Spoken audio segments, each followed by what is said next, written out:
Hi, welcome, y'all. My name is Megan Ramey, and I'm excited to kick off this small city panel series as the smallest town in the group.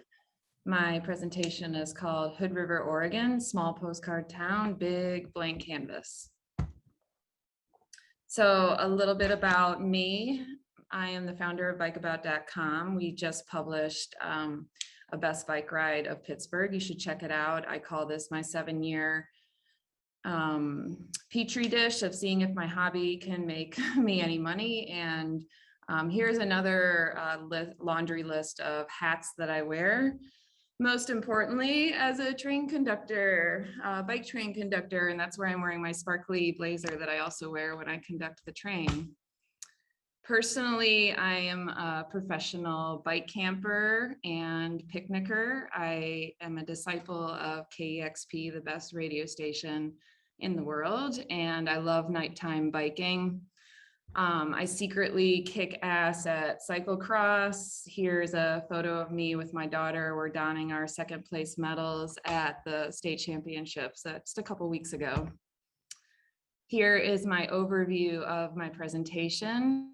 Hood River is essentially a blank canvas for human-centered mobility. I'm going to talk about our future opportunities, the lessons I have learned as an advocate of 5 years in this small town, and how Hood River is in the chrysalis stage, ready to become a utopia for walking and rolling. So here is Hood River, our postcard city. Population 9,000, and it swells to about 25,000 in the summer. If you're not familiar, we are right on the border of Washington and the Columbia River Gorge, and are surrounded by Cascade Mountains of Hood, Adams, and St. Helens. Very topographic. Windsurfing capital of the world. Great trail riding. Fantastic volcanic soil that lends itself to orchards and agriculture. I would say highest density of waterfalls in America, and most importantly, honoring our heritage and acknowledging the Wishram and Wasco tribes. We were the Native American Wall Street of North America, and fantastic history. All of this is why we chose to move here from Boston. We call it our oxymoronic utopia, car-free lifestyle near a wild place. But it is not biking utopia. We are not on any bike lists. We are not rated on any League of American Bicyclists, doesn't even know about us, People for Bikes. No infrastructure to speak of. This is how we clear our sidewalks in the winter. That's the school district building. This is our Heights Business District where I shop a couple of blocks from my house. This is the street that just got a $20 million remodel. Note the Constellation Shero there. I am in this building right here. This is the Hood River Library right now presenting. This is Ed, our mobility challenged resident and friend. This is how we treat our mobility challenged. The bike train has no bike lane, so the kids only feel comfortable riding on the sidewalk. And so Hood River is essentially a blank canvas. We have great transit. I'm on the board. $30 a year. You can ride for free, unlimited, to Portland, throughout the gorge, through the valley. And it's fantastic transit. We have a walk score of 84. So again, great canvas. So what are our future big opportunities coming our way? First is the historic Columbia River Highway. This is what it looked like when it was built in 1910 for the Model T as a multi-day first scenic highway in America. The interstate destroyed part of it, and the vision is to reconnect it. We are about 5 years away from an 86-mile multi-day bike tour from Troutdale to Troutdale to the Dalles. And I see it as the western version of the Great Allegheny Passage Trail. and why I desperately want to open up a bike hostel. So if you know any real estate investors, please send them my way. It is beautiful, amazing architecture, new infrastructure, car-free biking, fantastic views, hiker-biker camps along the way, as well as B&Bs if you want to do it credit card style. And then again, there's a waterfall alley you bike through. Next big thing is the Hood River Bridge replacement. Currently no way to bike and walk across to Washington. And this is what it will look like, hopefully wider, considering the e-bike boom that we're experiencing. The Heights District I referenced before is going through a master planning process right now. This is what it will look like. These plans are actually being presented tomorrow. So fingers crossed we get this. We're going through a safe routes to school infrastructure and network planning process that I was a big cheerleader for. So what were the lessons learned as an advocate in a small town? Number one, keeping it positive. My German brain said, oh, people aren't shoveling their sidewalk. I'm just going to create a Google map showing the green is shoveled sidewalks, the red is unshoveled. Did not work the way I wanted it to. I was labeled as the queen of shame, threatened with defamation lawsuits, and it's lived with me a long time. I transitioned to being really excited about hosting Hood River's first open streets, which was called Streets Alive, attended by about 1,500 people in a community of 9,000, which I thought was amazing. We did demonstration projects throughout the Heights, crosswalks, free range kids everywhere, biking, walking, art, listening to music. It was an amazing success. And because of that, a vocal minority that was opposed to change, it galvanized them. And so when the city was excited about putting in some demonstration projects for 9 months, working with ODOT, almost approved some long-term residents, put pressure on the Chamber of Commerce to put pressure on the city, and they stopped it. And I kind of trace it all back to my snow shoveling map. And so major lesson learned. So I have now channeled that lesson learned into creating positive change for what I call Hood River as a chrysalis ready to become a butterfly. The first being the bike train. And so if you'll excuse me, I'm going to play a little bit of this video if I can get to my screen. So this was National Walk and Bike to School Day in 2020. So that was October. Over 150 kids and parents participated in this bike parade, and this was during distance learning. The principal of the school wanted me to organize this. Sorry, I gotta get back into my screen.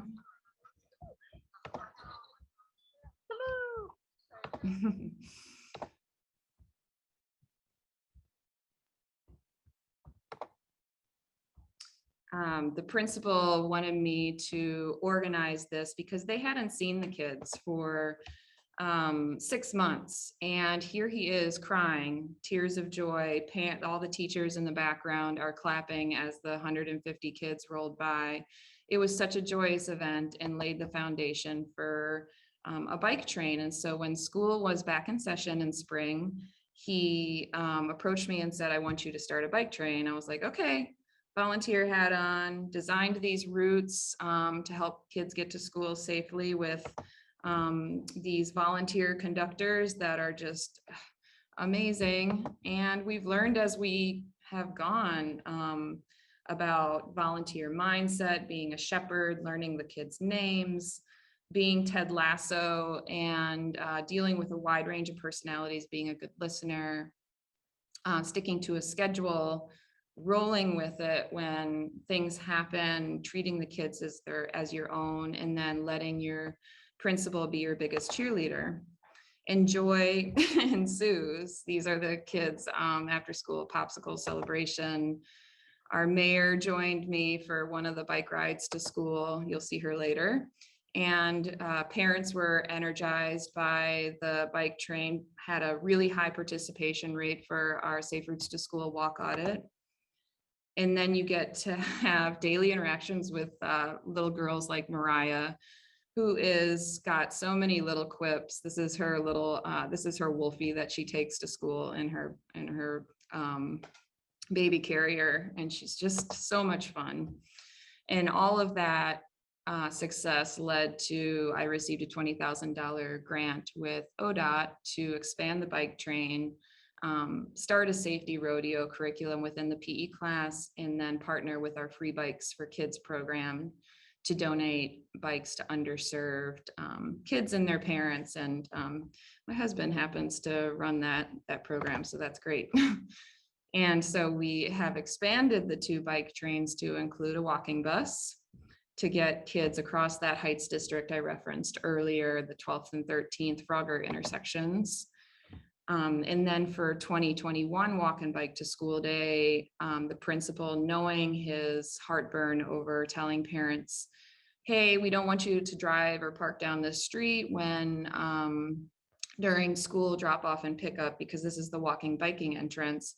And I was like, let's just do a school street demonstration. I worked with the city to get the permit, and it was amazing. Again, I'm going to show you a little video that you can actually watch the whole thing on my YouTube channel on Bike About. But this is what the school street looked like that day. And I think this is what before and after school should look like.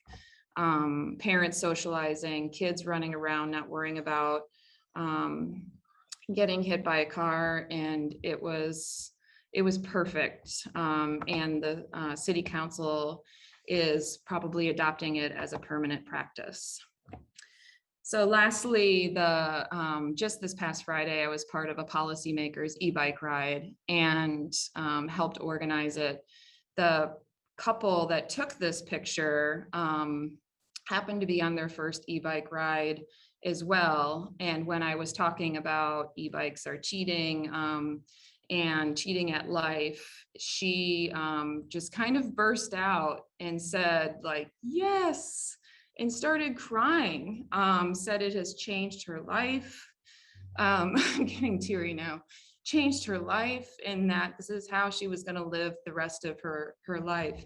It was a transformative moment for a lot of these leaders, from state representatives to city council, county commission. I couldn't have asked for a better day. And if you ever organize one of these events, please put in as a stretch goal that one of your leaders buys a bike the next day, because she did. Our mayor bought her first e-bike after her first ride the very next day. She said it changed her life. And now, because of that, it'll change all of our lives in Hood River based on her experience. I'm going to leave it at that. Thank you. And I look forward to hearing all my colleagues' presentations.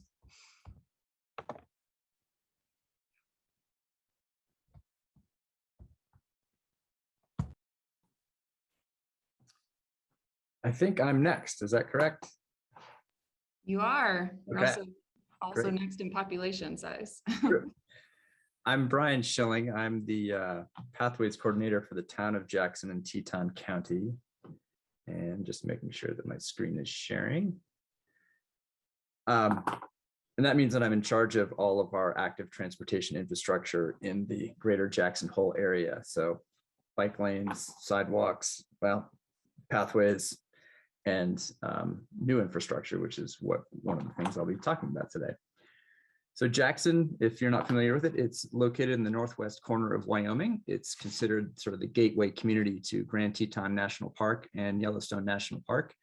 And we're very fortunate to be surrounded by millions of acres of public land. In fact, 97% of Teton County is public land. So that's great for outdoor recreation and open space, but it does create a lot of issues for us as far as affordable housing goes. We have about 25,000 year-round residents in the larger Teton County area, but over 3 million tourists come through Jackson every year. So on any given day, we effectively double our population, which puts a lot of stress on our infrastructure and our transportation systems. It's known as Jackson Hole because it's a flat valley surrounded on all sides by mountain ranges. The town of Jackson is the only incorporated city in the county, but we do have other small communities like Wilson at the base of Teton Pass, and then 7 miles north, there's Teton Village, which is where the ski resort is. And then there's dispersed kind of suburban and rural and semi-rural developments throughout mostly the southern portion of the valley. And then the northern portion is really Teton National Park and those public lands. We are probably most famous for our mountains and our scenic views. This is the Teton Range, it's the Grand Teton there in the middle.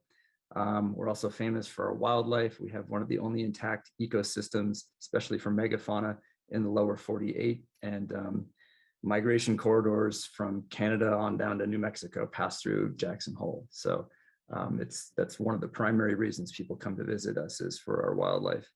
But we're also known for our Western heritage and our small town feel. This is a shot of the town square looking up at Snow King Mountain in the background there. And you can see we're kind of, at least in our town square, we're still a pretty car-dominated development pattern. But we do have wooden sidewalks in our downtown and amongst the boutique shops and the cowboy hat shops. And we have elk antler arches on our town square. So it's kind of has that Western feel to it, but also a lot of the mix of modern elements. We have a long heritage of ranching and homesteading. That's sort of what initially got Jackson going, was the ranchers and settlers in the area. And it's still common to see a cattle drive heading down the road. In fact, one of them just went down one of my pathways the other day and tore up some new landscaping, but these things happen. This is a shot from the top of Snow King Mountain looking out north towards Grand Teton National Park. You can see the Tetons, and you can see that it's pretty much a compact little town and surrounded by lots and lots of open space.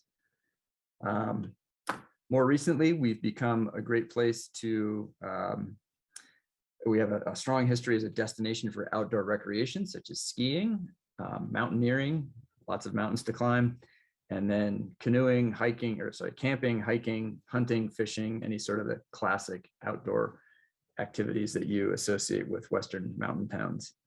And then more recently, Jackson has become a great place to ride a bike and actually a destination for cycling. And this is primarily due to the development of our extensive pathways network.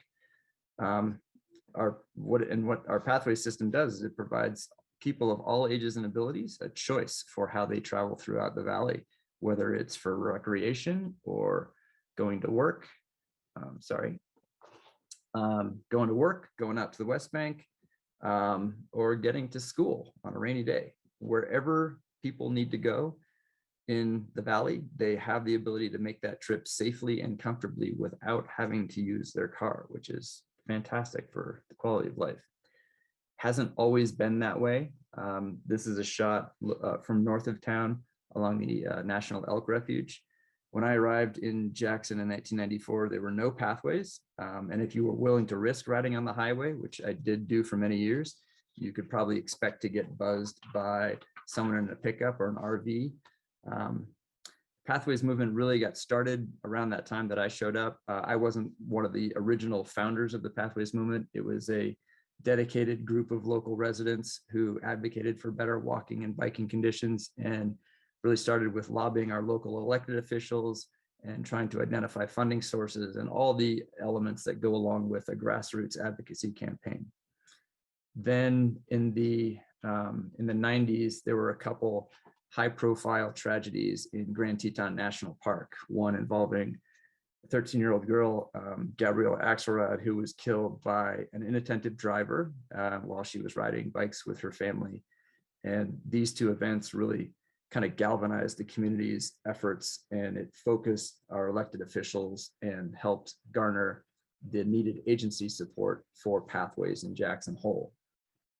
Up to that point, we had a lot of resistance from the National Park Service about extending the pathway system or planning a pathway system up into the park. And this really kind of helped to get them on board, which was unfortunate that it took something like this to do that. And developing our pathway system, it took a long time and it wasn't always easy or cheap. But in about 25 years, we've gone from this, which you can see the green is the first series of pathways in the town of Jackson. That was a couple miles right around the schools to start with. And that's in 1996. And then we went to that in about 2004. And we can see development of pathways on the West Bank out to Teton Village and around some of these neighborhoods south of the town of Jackson, but there's still a gap between the two of them, to this in 2021, which shows you that we have pathways pretty much alongside every major road corridor. They permeate throughout the valley. They reach pretty much every residential area, so that now we have this, which is a 65-mile network of shared use paths, some managed by Teton County, some up in Grand Teton National Park. And essentially it means that no matter where you start or finish a trip in the valley, you can get there on a pathway.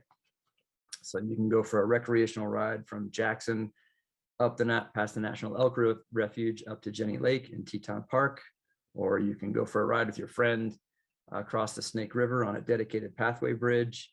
You can also ride to school alongside a busy 5-lane US highway. And what all that means is that the pathway system has dramatically transformed our community in an amazingly positive way. And I'd like to look at 3 projects that kind of encapsulate what we're focusing most of our efforts now moving forward.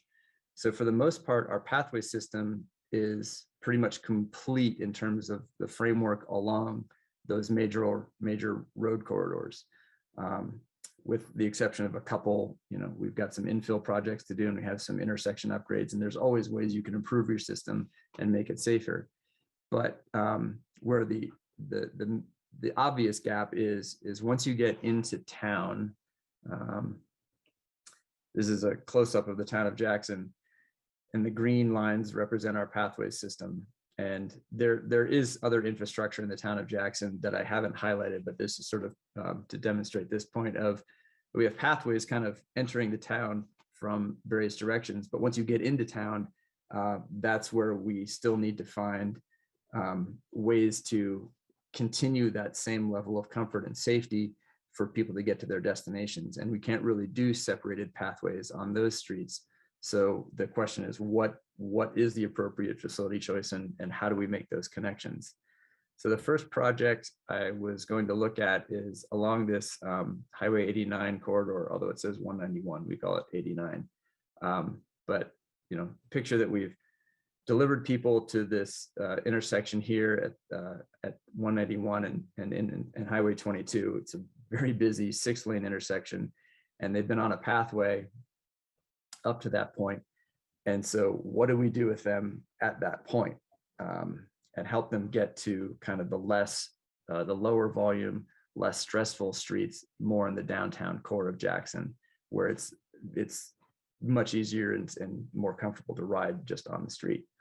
Because this is the before condition along Highway 89. It's a 5-lane stroad with really crummy shoulders, narrow attached sidewalks, huge trucks, lots of turning movements, just not an inviting place to be a human. And but it is the most direct way from Highway 22 to the downtown. And it's also hard to tell from this photo, but there are lots of businesses, hotels, and other high traffic destinations along this corridor. So lots of people use this corridor. And now this is the after condition. And granted, it's still a 5-lane stroad that's controlled by the DOT. So we weren't able to do everything we wanted, especially at the intersections. But I was frankly quite amazed at what we were able to do, and what YDOT did let us do, because typically working with them, the answer is no. So, and what it has done is it's made the experience of riding a bike or walking along this route so much better than what it was previously. And it's really quite remarkable in that it's actually become a viable option for regular people, not just the fearless cyclists, to use this route to get places. Whereas before you typically avoided it unless you absolutely couldn't. Although it is still controlled by wideout. So we end up with stuff like this, where it's a 6-lane crossing, no refuge island in the middle. And I guarantee that they give you about 3 seconds for, even an older person to be able to make it across 6 lanes of traffic. It's not the most inviting place. And despite our best efforts to try to get them to do elements of a protected intersection or other things to make it somewhat better for cyclists and more intuitive for cyclists and pedestrians, they couldn't break out of that mold. So next project is buffered bike lanes along Snow King Avenue. So Snow King is actually the much more preferred route to get from sort of this western side of town into the downtown corridor. It's along this alignment here. It's a quieter street. It's the primary bike route across town. And these are our only 2 routes to get from one side of town to the other. So you've got to take one or the other. And what it's much more relaxed and comfortable than Broadway, and it connects to the school areas as one of the main destinations over here, and then residential areas just to the west of that. So this is the before condition. It's a striped bike lane, so it could be worse, but it could be a lot better, especially considering that you have lots of large trucks. The rodeo grounds and fairgrounds are along this street. You have a high volume of traffic, especially on summer afternoons. And it's not really all that comfortable for inexperienced riders. And it's especially terrifying if you happen to be their parent. So I worked with the town council to get permission to create a better situation along here. We hired Mobicon, which is a firm that specializes in sort of importing Dutch design concepts and implementing them in North America, to help us out with some short-term and long-term design solutions. And in 2018, we installed the bollards, which immediately made me the most hated and simultaneously the most loved person in Jackson for a couple months. But what it did is it became immediately clear that it was way more comfortable for people to ride along Snow King with your kids, especially when the traffic is backed up, which does happen every day in the summer. We take the bollards out every winter. We put them back up each spring. But I am working on plans to improve the west end of the corridor with permanent hardscape protected bike lanes. And ultimately, I'd like to do that along the entire route, because the bollards are great as a temporary measure. They allow you to do things more cheaply than you would be able to with permanent hardscape, but they're sort of a non-optimal implementation of these Dutch design concepts. And these they buffer you from the traffic, but they don't truly offer any real protection.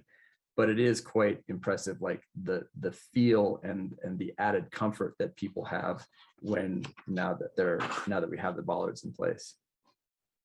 The last project I have is looking at the Willow Street protected bike lanes. And so the challenge here is getting people from the end of the Snow King lanes.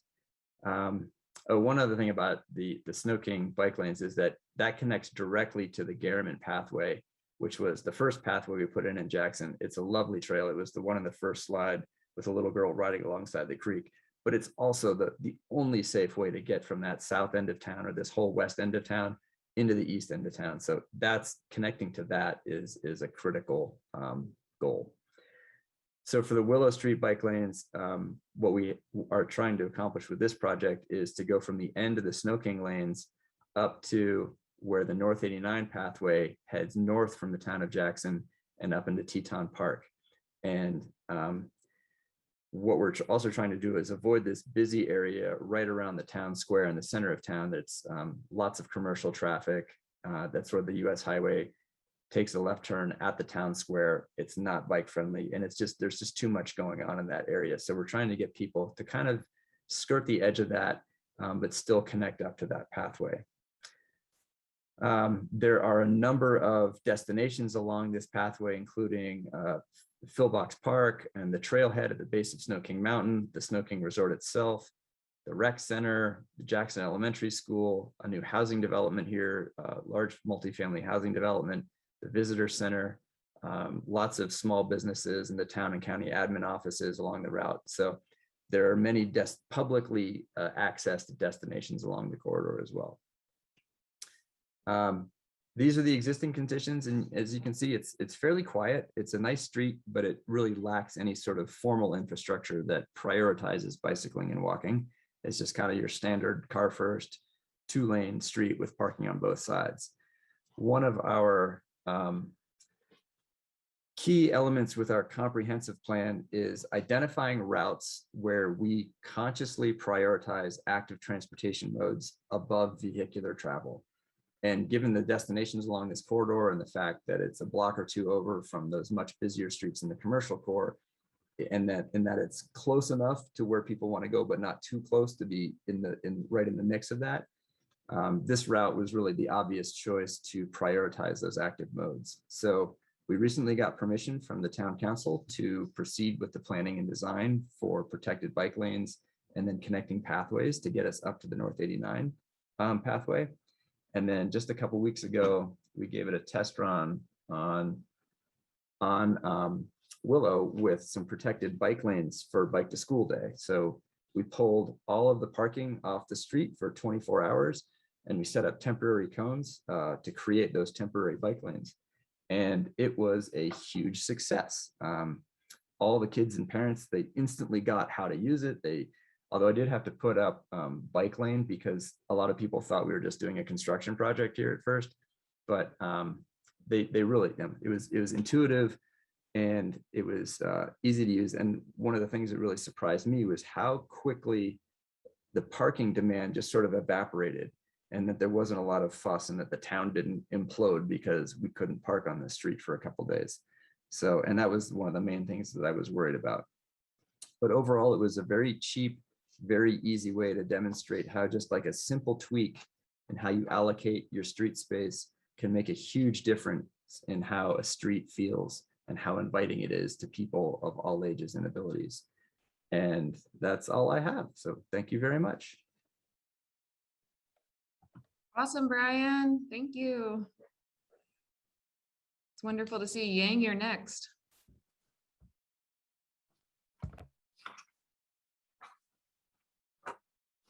All right, thank you, Megan. Let me share my screen.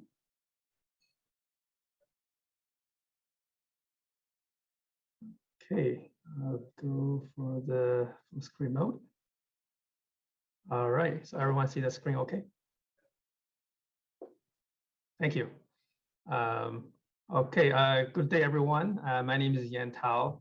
I'm the city traffic engineer for Madison, and I manage the city's traffic engineering division. So we do everything traffic related for the city, including pedestrians and bicycle accommodations. So today I'm going to talk a little bit about our efforts in striving for safe and people-centered transportation in Madison. Before we go to Madison, I would like to share some data globally. So right now we have 1 billion cars on this planet, and that number is expected to grow and double to 2 billion by 2050 if we keep doing what we have been doing.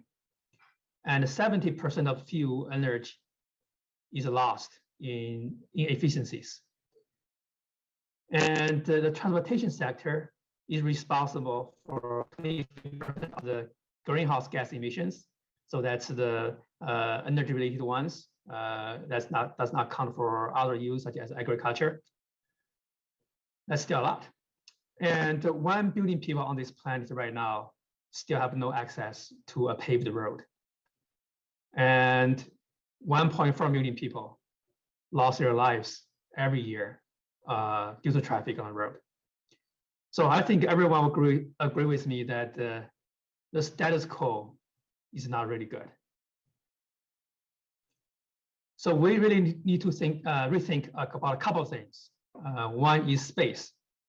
So this diagram shows that for a typical traffic lane in a city, how many people can we move in 1 hour? So you can see that cars are very inefficient, and the buses are much more efficient, and then bikes, pedestrians will be much better. And as you goes to mass transit like BRT and rail, works even more people. We also need to rethink the impact. So this diagram shows that for per ton of CO2 emitted, how many passenger kilometers we can achieve. So of course, our 2 own legs are the most environmental friendly way to move us around. That's followed very closely by bikes, and then different forms of transit, and then cars. And the worst, you may not realize it. Certainly I didn't expect it.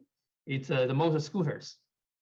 So it's very bad energy, and it's a big polluter. We really need to center on people, and we should center not on moving vehicles around, but how can we move people around and move them around safely, efficiently, equitably, and sustainably. And we need to focus on people's quality of life in cities. So, I think open-minded cities can really take a lead on this.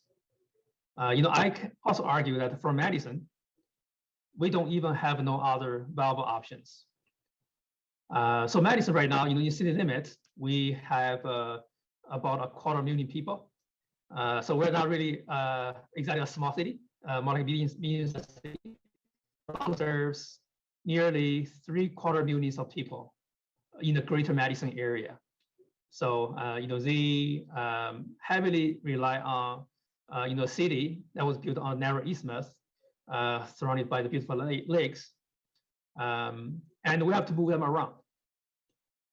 About 70 years ago, I think the people at that time made a wise decision to reject a freeway through downtown Madison, through isthmus. And since that, we created very livable neighborhoods with mostly narrow streets, with some exceptions.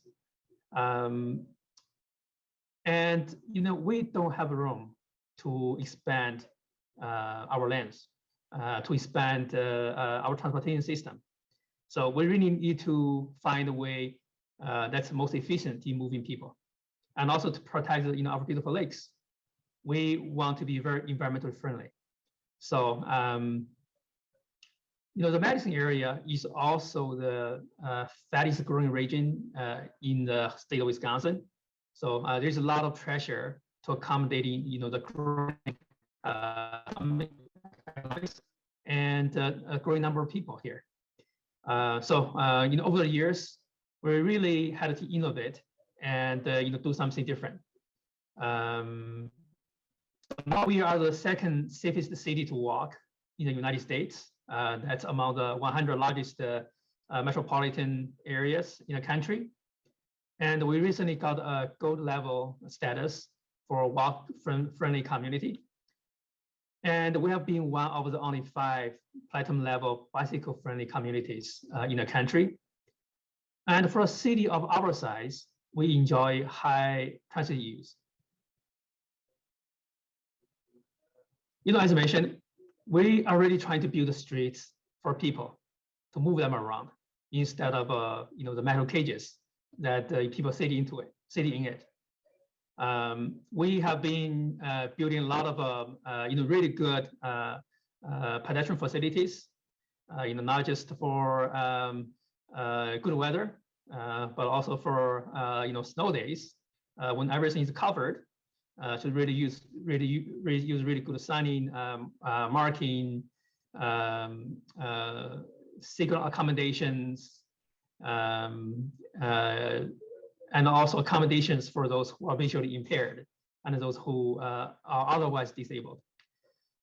And we also have been building a lot of bike facilities, such as protected bike lanes, off-road paths, and diagonal crossings. And we have been using a lot of green markings to really highlight the bike pathways. And we're building the bike infrastructure for all. It's not just for able-bodied people. It's also for people who have disabilities, and for people who are really old, or people who are really young, and for people bring things around, from things like as mundane as groceries, or something more precious as musical instrument to school practice, or even more precious, maybe our kids around. The city recently also has been making a big stride on transit. So Mayor Sacha Rose Conway recently initiated the Metro Forward program, and we are building our first BRT system. But that will not be my focus for today. I want to shift the gear just a little bit. Things going well, but then COVID started. So, last year, when we saw the huge drop in traffic volumes, despite all the difficulties and the challenges brought by COVID, I think a lot of transportation professionals, as me included, have a little bit optimism about this as well, especially on traffic safety. So in Wisconsin, we saw reduction of traffic volume on average of 40% during weekdays and 60% on weekends. So we predict that traffic volume decrease, the total number of crashes will decrease, and the number of traffic fatalities will decrease. Unfortunately, we were only half right. So the total number of crashes did increase, but the total number of fatalities actually increased significantly. That's due to a lot of speeding on our roadways. You probably see this on some national news and local news as well. And alcohol sale also skyrocketed. For example, in Wisconsin, it jumped 17%, for the year ended June 30th. That's the largest percent jump since 1972. For the impact, the pedestrians and the bicyclists saw that the most. So, according to Governor's Highway Safety Association, projected facility rate for people walking spiked 21% for largest ever year-over-year increase. For coincidentally, given this background, we started our Vision Zero initiative in 2020. The staff team actually started work on that a little bit before pandemic, and then the mayor launched the initiative in June, and it was approved by the council in July. So we put out a high-level strategic vision plan very early on, and since that we have been working with our community on a much more detailed 10-year action plan for our community, and we have a wonderful team are working on that right now. We are taking a safe systems approach. We're looking at safety from safe streets, safe people, safe vehicles, safety data, and also safety-focused enforcement with a lot of emphasis on equity. And that turned out to be very timely, for managing a major crisis in Madison. So we have a major corridor called East Washington Avenue. It's also called the US Highway 151, a major arteria in the region, carries 50,000 to 60,000 vehicles a day. And during COVID, we saw a huge jump in traffic fatalities. For example, this year so far, we had 6 deaths on this corridor already. And 5 of them are pedestrians, 1 bicyclist. So it's a huge crisis. When we look at the factors involved, a lot of excess speeding, a speed, for a roadway with speed limit of 35, 40 mile per hour, 110 mile per hour driving speed was recorded. A lot of influencer driving and a lot of inattentiveness. However, we think at some point, someone made a mistake. The consequences shouldn't be a death. Again, the pedestrians and bicyclists are most impacted. So we reacted, from a Vision Zero approach. We did speed reduction on East Washington Avenue for a big stretch to 25 mile per hour and 30 mile per hour. And we improved a lot of pedestrian crossings. We reducing capacity on weekends, when speeding are the worst, by using constraining barriers. And we improve lighting and the tree trimming, as most of the 5 out of 6 crashes actually happened at night and mostly after midnight. And we have been making single time adjustments to slow people down and trying creative messaging and education, such as through message boards, speed boards, and also advertisements on buses to ask our drivers to slow down. Also, we have provided the safety focused enforcement, focus on moving dangerous violations instead of other minor offenses. And out of this very bad situation, I'm happy to report that Vision Zero is making a difference. For example, we look at the speed data before and after. So the yellow line here, that's after, and the blue was before. Even though the average speed does not reduce that much, only by 1 or 2 miles per hour typically, but the people who drive fast will reduce a lot. And you see a lot of shifting from above 35 mile per hour to below 35 mile per hour. And for people driving over 40 mile per hour, at this location, we saw, before it was about 10%. Afterwards, it's less than 1%. So that's percentage, and these are absolute numbers. Even with the traffic increase right now, the absolute numbers of people driving over 40 mile per hour was decreased significantly. And we're also working on creating we are rolling out our 20 is Plenty initiative and reducing speed limit in the city of Madison to 20 mile per hour. We are doing phase 1 projects now with a couple of neighborhoods, and we'll go citywide. We also emphasize provide really good signing on markings for pedestrians, and in the center of that, we really want to make sure we're doing things for people living here, increase more livability for people. So with that, this is my contact information, and great. Thank you very much. Thank you, Yang. I'm sorry, I didn't mean to cut you off. I was just going to give you a heads up. We were over time, but thank you. Next up is, I believe, Ryan, but I'm not sure. Is that right? I think so. How much time do I have? 10 minutes, but All right, let's do it. yeah. Let me share my screen.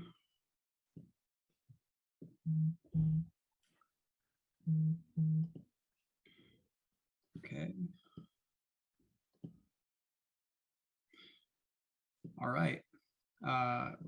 My name is Ryan Sharpe. I'm the Director of Transportation and Parking for the City of Hoboken, New Jersey. I want to thank Transportation Alternatives for inviting me to speak here with you all today. I wish it could be in person, but hopefully next year, this time, we'll have a chance to get back together in person again and do this the right way. But it's great that we have this virtual forum, and I look forward to presenting.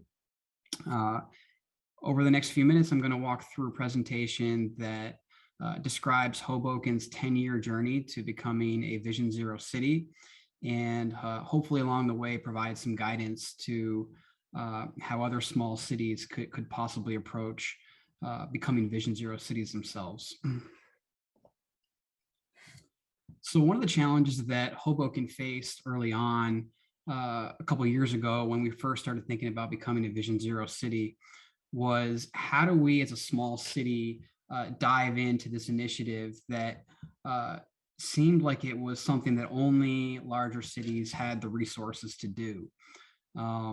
Media coverage generally shines a spotlight on, a handful of superstar cities around the country that have really done an excellent job implementing Vision Zero. And if you try to look for examples for how to roll out Vision Zero from some of these cities, you see, $500,000 action plans and entire divisions that are dedicated to implementing Vision Zero, and certainly significantly more financial resources. So that can all be a little bit intimidating if you're a smaller city.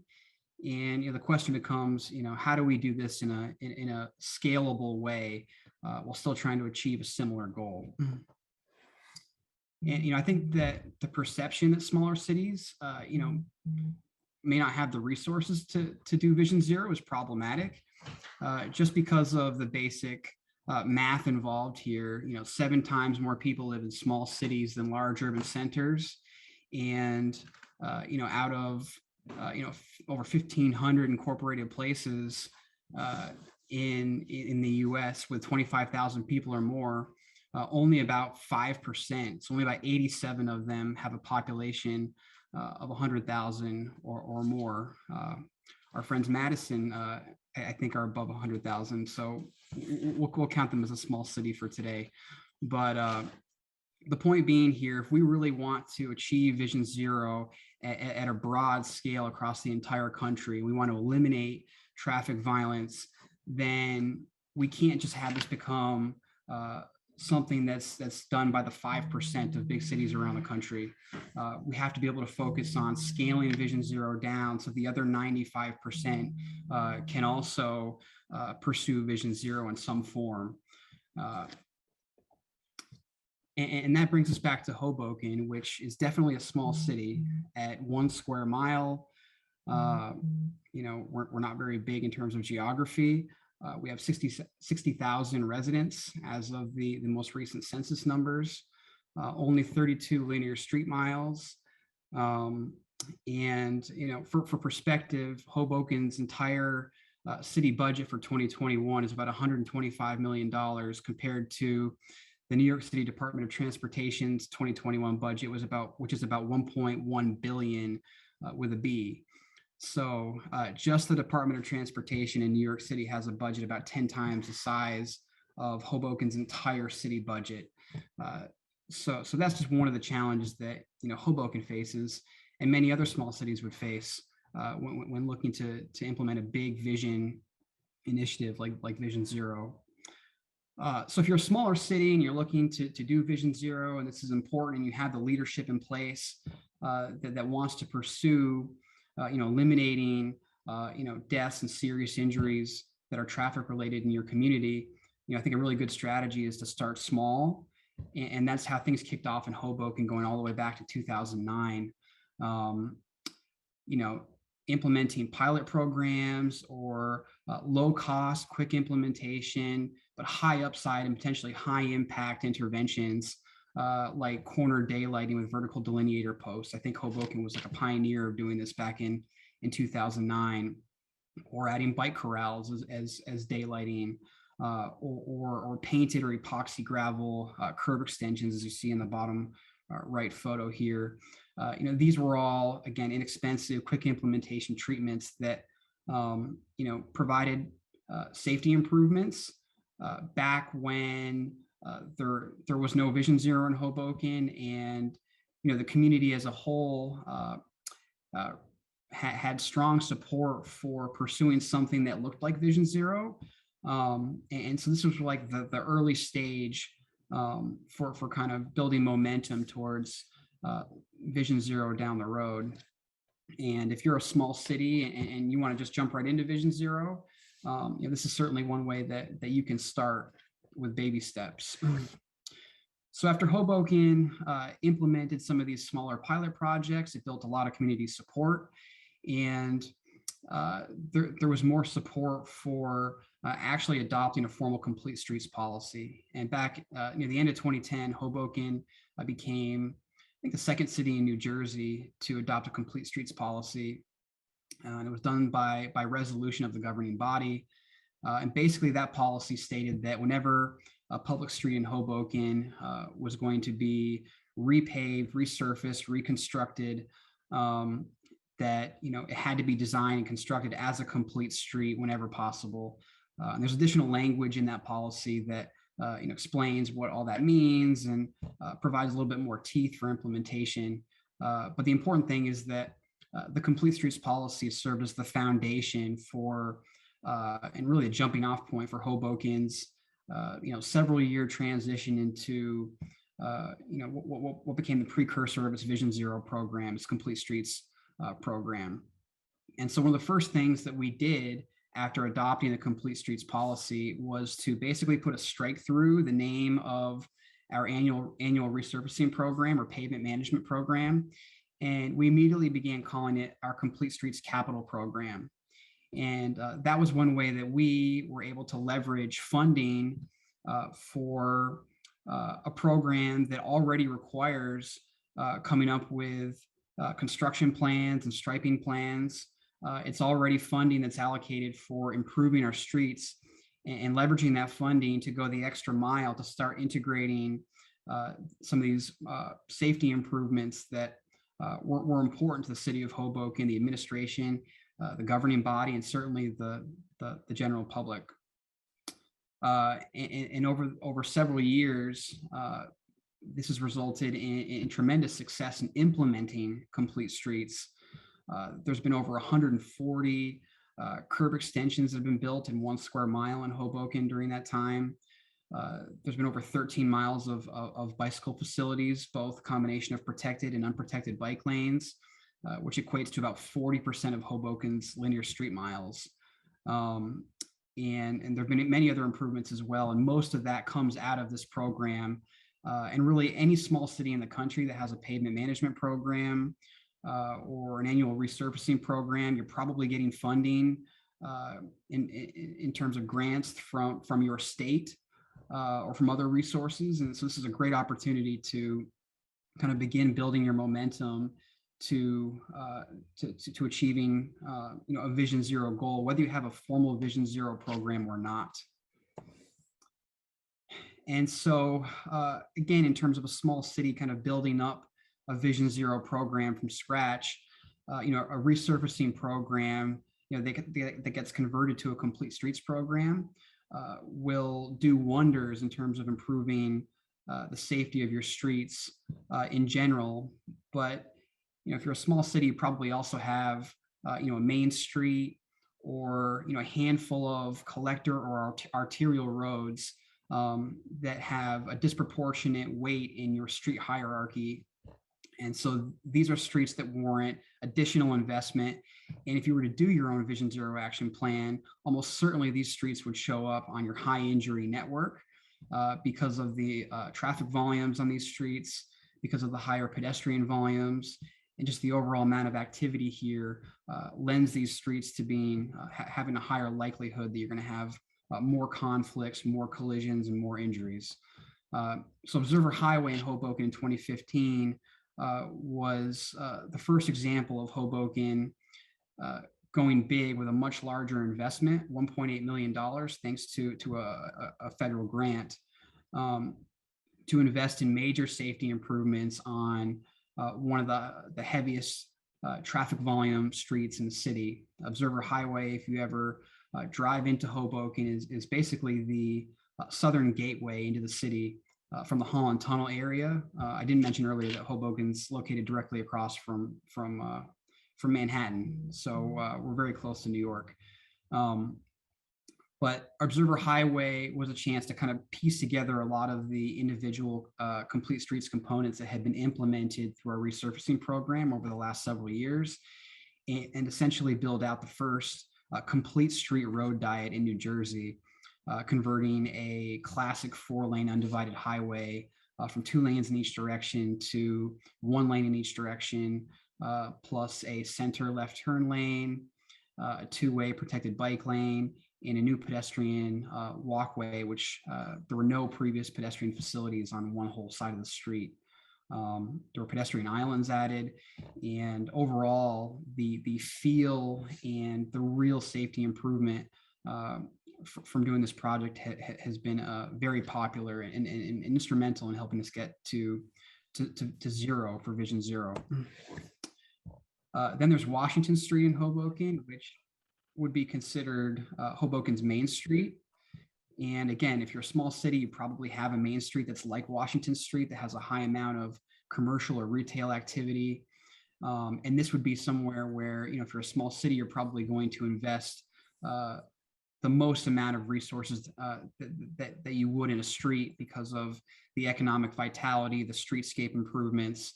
And again, it would likely be within your high injury network if you had a Vision Zero action plan. So Hoboken paid $18 million for this project and had to cobble together various sources of funding through kind of creative mechanisms. And because, we didn't have $18 million lying around for a project at this scale. So to be creative, we actually kind of made this a complete street vertically and horizontally. We redid 100-year-old water mains underground and built a microgrid backbone that can power critical facilities during a blackout. And by going that route and integrating green infrastructure into many of the curb extensions along the corridor, that allowed us to tap into special funding at the state level that was designated for green infrastructure and stormwater and water improvements that then doubled as an improvement for safety along this corridor. So we coupled together those funds, grant funds from the state, and supplemented that funding with a little bit of bond funding at the municipal level. And the final product came out pretty nicely, I think. It has been a huge benefit. We've seen a huge reduction in crashes and injuries along this corridor. And we actually had a couple deaths preceding this project. And there have been a big reduction in the number of serious injuries, and 0 deaths on Washington Street, anywhere in Hoboken, actually, since this project has been implemented. Ryan, I'm sorry. That was a beautiful project and great results. We have to move on to Manisha. That's basically it. I just wanted to provide a little bit of guidance there for any small city that was interested in pursuing Vision Zero. Hoboken is a Vision Zero city now in conclusion. And taking this approach, I think, has been very helpful for us to build momentum over time and get to a point where we now have our own action plan. And if anybody is interested in chatting more after, I'd be happy to share more details. Thank you all. Thank you, Ryan. Manisha, you're up. Can you all see my screen? Yep. Okay, great. Thank you so much. Well, thank you, Transportation Alternatives, for this opportunity to share our work today. My co-presenters here really showed fantastic examples of how policy, activism, and implementation can really help transform small cities and really create places for people to feel safe and invited and inclusive. So I'm going to present some additional strategies today that can complement some of the other ideas that my co-presenters already talked about. So first, a little bit about myself. My name is Manisha Kaul. I am a landscape architect and a principal with Design Workshop in Chicago. Design Workshop is a planning and landscape architecture firm that we're an employee-owned firm that's really born in the pursuit of ideas. And we very firmly believe that public realm design, planning, and implementation is critical to creating people-centric cities. Our trademark legacy design approach integrates considerations of environment, community, art, and economics to creating memorable places that we can leave as a legacy for our future generations. So this legacy design process involves a series of steps that start with understanding the dilemma or defining the problem and creating a thesis around goals collaboratively with the client and the communities. After that, aligning the project process with the program and diverse perspectives through stakeholder and community engagement, we can create places for people. So today I'll focus on one project that carved out places for people from within an existing street network. So Wheaton, Illinois is a suburban city of roughly 50,000 residents located 25 miles west of Chicago in DuPage County. In 2012, the city of Wheaton hired Design Workshop to undertake a strategic investment plan to ensure that public dollars were invested wisely within the public realm with an overall goal of transformation of their downtown. The downtown and strategic streetscape plan really called for a range of interventions across the 16 blocks of downtown that was intended to activate the downtown, increase its marketability to future investors, as well as make it attractive to current and future residents of Wheaton. The overall design framework includes 4 street typologies, plazas for people, Illinois Prairie Path connections, and Illinois Prairie Path is a multi-use trail that runs right through Wheaton in downtown, as well as to create stimulating ongoing development in downtown district. So along with the downtown-wide streetscape redevelopment, the plan identified catalyst sites within the public realm that could be opportunities for creating gathering places for people. So for the downtown streets, reallocating the existing right-of-way was a key strategy that allowed us to create people-centered places. The existing right-of-way was not people-oriented, had narrow sidewalks, few shade trees, non-conforming parking, and long crosswalk distances. So our design proposed making the public realm of the streets comfortable for residents while allowing visibility to the retail storefronts, dedicating zones for street amenities, and above all, making the streets safe for crossing pedestrians. Front Street, which was part of phase 1, was the highest priority for construction due to its proximity to a commuter rail and ample storefronts, and a large right-of-way that could be repurposed and right-sized to integrate public realm improvements. Martin's Plaza, that I'm pointing out here, was designed along Front Street to serve as a central gathering space for the community. The space was flexible in its composition to accommodate soft programming, yet firm in its design to allow it to serve as a gathering space in all seasons. And adjacent to the railroad tracks that parallel Front Street is the Illinois Prairie Path that I just mentioned a while back, which has about 800,000 annual visitors. So the plaza is strategically located to encourage Prairie Path users to visit downtown. The design redefines public gathering space within the downtown where limited gathering space existed.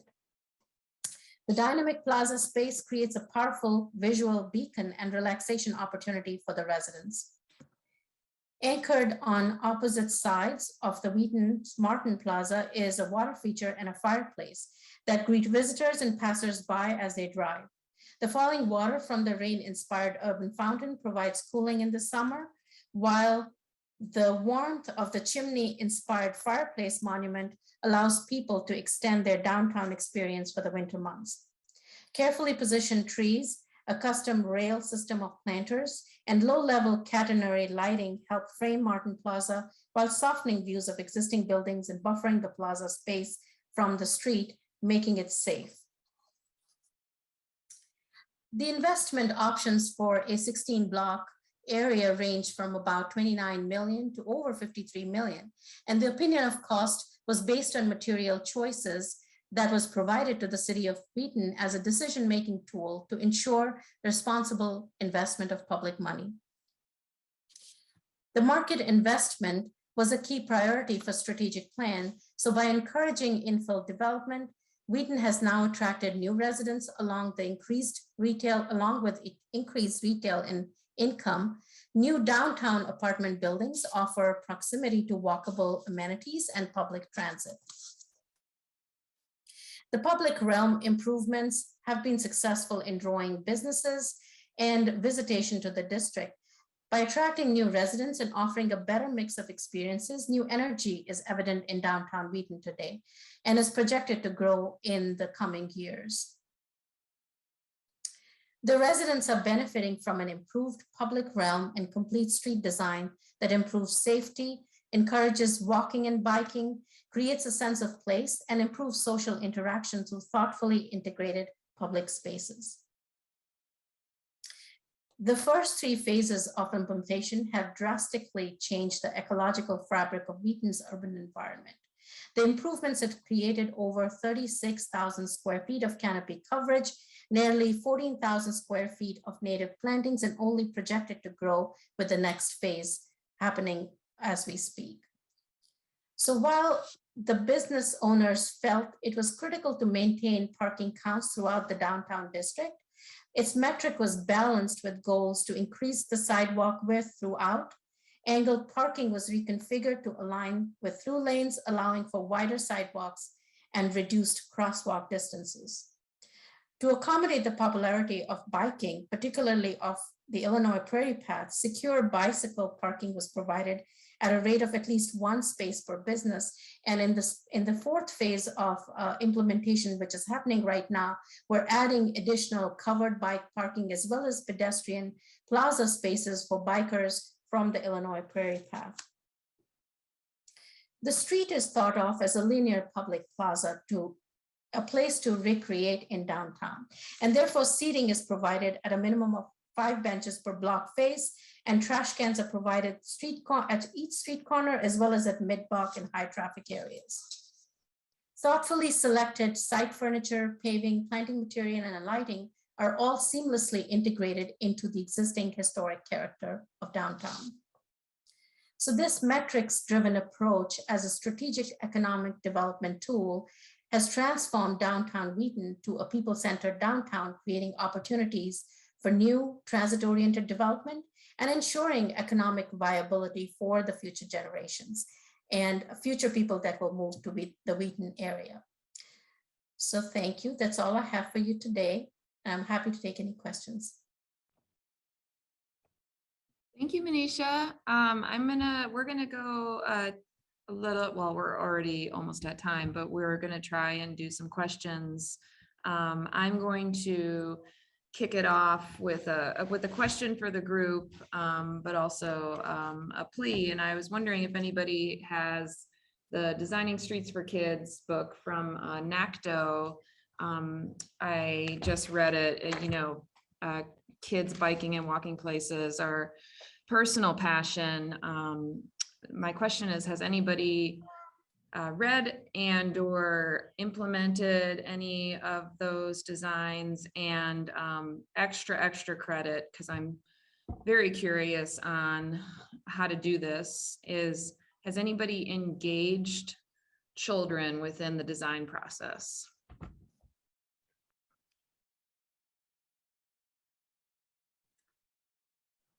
I'll jump in and say that I use NACDO as a frequent source for guidance, and I've looked at the kids design guide, but I also, try to draw on experiences from the Netherlands a lot. I just think that they do so much of a better job at incorporating, whether it's young, old, people of all ages into the activities of daily life. And it's so obvious if you have the opportunity to visit there, what that does for a community. With incorporating kids in design, I frequently take my kids on due to child labor. I have a 12-year-old and a 9-year-old.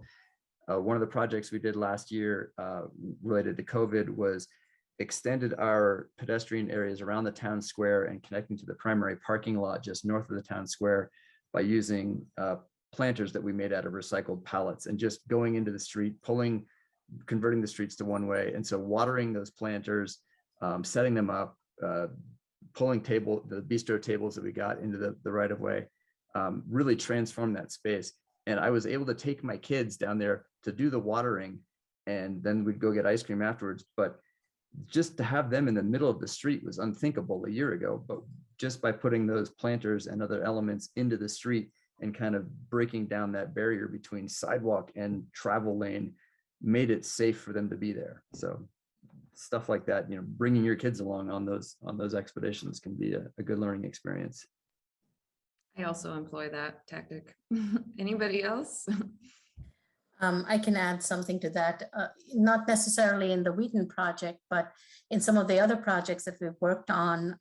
We've tried to create places for kids, specifically in reinvented and reimagined mall spaces that we have all over Illinois and other parts of the country, where we want to create more experiences and more kid-friendly activities for families that come and use the mall spaces. We create several kids' play areas within such spaces that really are a conversion of existing parking lots and existing paved surfaces into safe places for kids to be in. And a month or two back was the first time when I took my 7-year-old daughter to my project, and she was so excited and playing with the flexible and natural play equipment in these areas that every weekend she says, well, can we go back to Melody Farm again?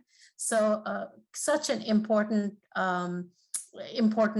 way to include kids in really forming places and allowing them to really express themselves. So I just want to really quickly say that thank you, Megan. And now I'm going to get a copy of the book for our library, for staff. We did reference, the Dutch bike design manual. I think that, really it's very helpful for us to consider all ages and all abilities. We are actually right now doing a public engagement event. We call it Let's Talk Streets, really trying to engage our citizens and finding out what they think, how we should design our streets differently, what they like, what they don't like, what we should change. And we'll make sure maybe get some kids in the group. Thank you. Wonderful. Here's a question I got from Twitter before the panel discussion is, how do you find the political will to push however much you did in order to get your cities moving on this? It's from Andrea Learn. I particularly am interested in Ryan's response, just because they are got such a great reputation for Vision Zero. Where did the political will come from? Well, it starts from, people within the community supporting safe streets. And I think that, nowadays it's not necessarily a big advocacy group.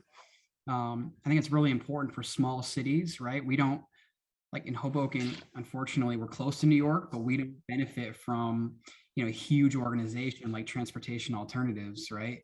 And same for most smaller cities across the country. It's a loosely bonded group of people in Facebook groups and, parent groups and just people who care about safe streets. And it's leveraging those resources to, build momentum, right? And it can be done through small projects, pilot projects, demonstration projects, and then that momentum builds on itself. And you can try to convince your elected officials, if the support's not there initially, that, what, there's very limited downside in trying and piloting some of these improvements, and there's a really high upside. And as an elected official, it's going to look like you are a problem solver who is doing whatever you can in your capacity in the public sector, right? Which is usually an aircraft carrier when it comes to making change and innovation. You're using the tools you have to try to make change to complex problems and do it quickly and cost effectively. And even if it doesn't work out, it's going to be a good look for you because you tried. Right. I am a big fan of demonstration projects, especially from a political will perspective. Anybody else? I have other questions. I want to just quickly say my great grandparents are from, I used to visit them when they were living in Wheaton, Illinois. So that was very great to hear. And then I was born in Madison, and it's still considered my home. So I obviously have a soft spot for Madison, and I haven't been to Hoboken. I need to go visit there. But Bill knows my back history on doing a family bike camping trip in the Tetons, using that pathway system, going to Jenny Lake campground, which is so popular. I highly recommend it as a bike camping experience. I had a question about working with DOTs. Oregon DOT is considerably progressive, more so than I would say our town, who doesn't even have a transportation planner. How do you thread that needle of working with the state DOT to get a street that meets Vision Zero criteria? That's the question. Yeah, maybe, so thank you, Megan. Great question. So maybe I will start with that. I'm sure others has better insights as well. That could be a challenge. And actually, we recently had a couple of projects. Actually, we might have a couple of projects as I think more. Working with state DOT. Change the roadway, that both of us has interest on that. Some we did get them to agree. Some they didn't agree. But I want to kind of maybe share one experience, the most recent one, that we need to create a pedestrian pathway on a bridge over an interstate. It's a narrow bridge and owned by the state DOT. They really had a lot of issues with that initially. Citing state statute and or other things, other requirements. Make it impossible for us to make some, even with our own, with cities funds, make some improvements over there. Have a little bit better protection for pedestrians.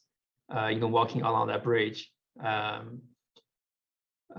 Initially refused, but later on we meet with them and they agree to do it. I think the biggest factor for that is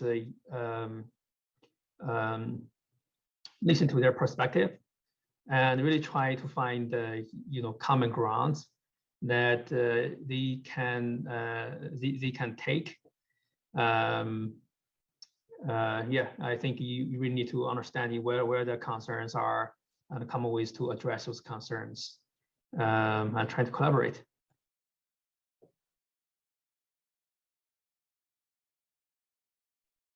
Thanks, Ryan. Anybody else have a quick little nugget to add about DOTs? We're working with them right now in Hood River, and it's a great process. So We struggle with it on an almost daily basis here. My best strategy is to try to do my, innovative work off the DOT grid, just because it's such an uphill battle. We even struggle with our DOT to get them to do things that are allowed by FHWA. They're behind the rest of the country by 20 to 30 years here in Wyoming. So it's enormously frustrating, but I have more stories than you want to hear. So, but yeah, that FHWA rule design guide is a game changer for me as an advocate and as planning commissioner. I hold it up all the time, and I'm like, yeah, rural communities are doing this work. So it's great. And I think we have to leave everybody now. I just want to say thank you so much to you all for these amazing presentations. I can't wait to see them all in full. Ryan, I'm so sorry.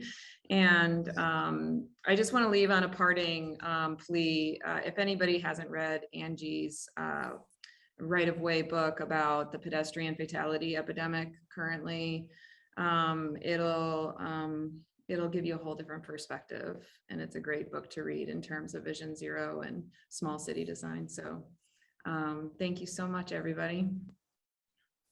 Thank you. thank you all. Thank you, everyone. Bye-bye.